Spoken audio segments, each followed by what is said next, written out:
Hi, this is Alejandro, your Spanish tutor. In today's video, we're going to talk about setting goals in language learning. Let's go over some principles first. The goals must be inspiring and realistic. It's your job to find that balance, okay? If they are too easy, you're not going to have the incentives to go after them. And if they are too far away, you're going to fail, basically. It's normal. And you're going to get disappointed. So you must find that balance between a goal that's realistic and also inspiring. Okay, goals must be a tool for having a sense of direction.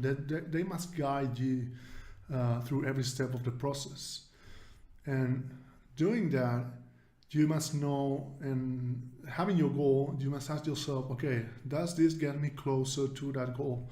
If the answer is no, then forget about it. If you are trying to travel to Spain and being able to have some conversations and manage yourself in the country, why would you try to learn the accentuation rules?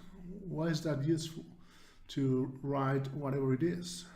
No, focus on your goal, okay? And also, when setting goals, you must consider the intensity you are willing to put into the process, okay? It's extremely important that the intensity is proportionate to your goal. Okay, if your goal is to become fluent in 6 months, whatever fluency means to you, and the intensity you are willing to put into it is 1 hour a month, okay, that's not realistic, okay? So intensity and expectations must be in accordance to each other, okay? So let's go over some numbers to put into context why setting goals is important. So only 4% of students who enroll into a language learning school or course achieve fluency in 3 years. Okay, and the biggest reason why this 96% of students drop out is because they lack a sense of progress. They don't see that they are making any progress. So language learning is a long process. Okay, the Foreign Service Institute of the United States says that for an English speaker, acquiring what they call general professional proficiency in speaking and reading, so that must be a B2 in the European framework of reference, takes 600 hours of study. What this means is that if you study 1 hour a week, it will take you 12 years to achieve that level, okay?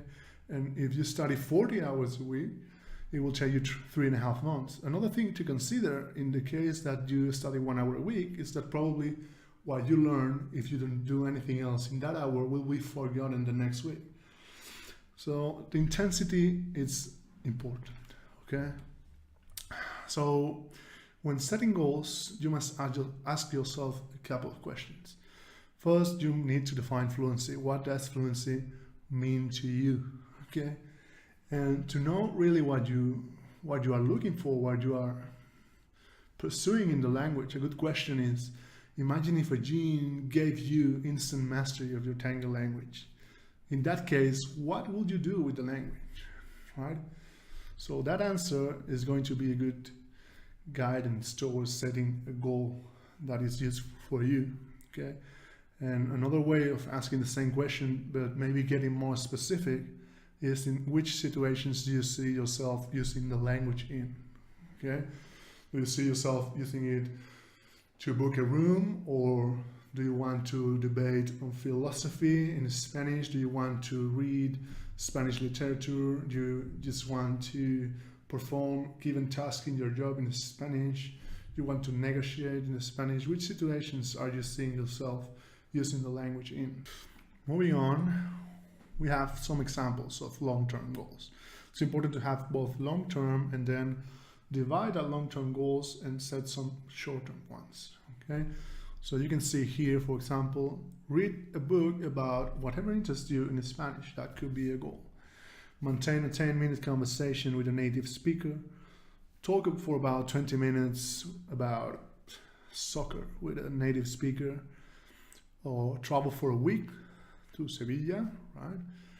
Study a master's in engineering in Spain. Watch an episode of Game of Thrones or a movie in Spanish without subtitles, or get a certain score in exam. These are examples of long-term goals. Obviously, it depends on your current level. So if your goal is to study a master's in Spain, you probably have already some knowledge, okay? And a goal like reading a book or maintaining a 10-minute conversation is more suited for beginners, okay? So when it comes to setting long-term goals, what is really helpful is the common European framework of reference that provides to-do or knows how to do statements of proficiency for each level, okay? And that is divided between spoken ability, interaction, conversation. So I can help you with that and providing goals that are very specific and useful for you. Okay? Now let's go over some short-term goals. These are more directed to the daily actions you have to take. For example, write about your day or your work, spend a certain number of minutes a day reviewing my Anki, speak without using your native language for a number of minutes, to being able to produce or recognize a specific sound, okay? So both long-term and short-term goals are essential. Now that we have the goals, there's a couple more things we need to do. I like this expression in English, to have some skin in the game. Okay, you have to set some stakes. If you have nothing to lose, there is no incentives, it's hard for you to follow through unless you have a very good reason to study in the first place. So one idea is to make a public commitment. So today with social media, you can make a public commitment that hundreds of people will see, or more in your social cycle, your inner cycle, to your family. Say, hey, I'm going to commit to study Spanish for this time, and I want to commit to achieve fluency in this many months or years, or whatever. Make it public, make it known. So you have some accountability partners that will be asking for you, and you will feel bad if you don't follow through, okay? Another idea is to bet money with friends. So try a website called Stick. This website is made by a Nobel Prize economist, a Nobel Prize winner economist. So you set a certain amount of money to a charity you hate. For example, a charity that supports Nazis. And if you don't follow through, you will have a coach. Then your money will be sent to that kind of organization, okay? Another way, more simple, is to simply set rewards and consequences. Although a third person to implement that rewards and consequences, especially the consequences, will be helpful. For example, if I don't achieve whatever short-term goal, I will go to the supermarket dressed as a Spider-Man, okay? Something silly. Or if I achieve this goal, I'm going on vacation to Spain, okay? And then smaller things like I will only watch Netflix if I have done my homework in Spanish. Set some if this then that rewards and consequences, okay? Don't trust everything into your willpower. That's not effective. And now a last idea, anticipate the obstacles and establish solutions. So you can guess what kind of things you will encounter that maybe slow you down or are a problem for you. So anticipate those and establish a solution or the next step you're going to take if this happens. So again, with the if this then that model. So if I don't have time to study, I will listen to a podcast in my commute. If it's too noisy to study at home, I will go to this library or buy earplugs. So anticipate the obstacles you're going to find and put in place solutions or steps that are going to help you in case those happen. And lastly, if you are my student, you will have a document in which we are going to define the goal in detail with the questions we have been showing you. Then I'm going to ask you to detail your commitment, to say how many hours are you going to put into it and when, and get more specific. Then we're going to set some stakes, right?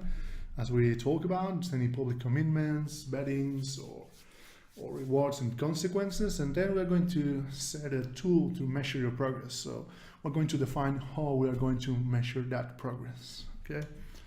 So that's it for today and for goal setting in language learning. I hope this was useful, and I see you next time.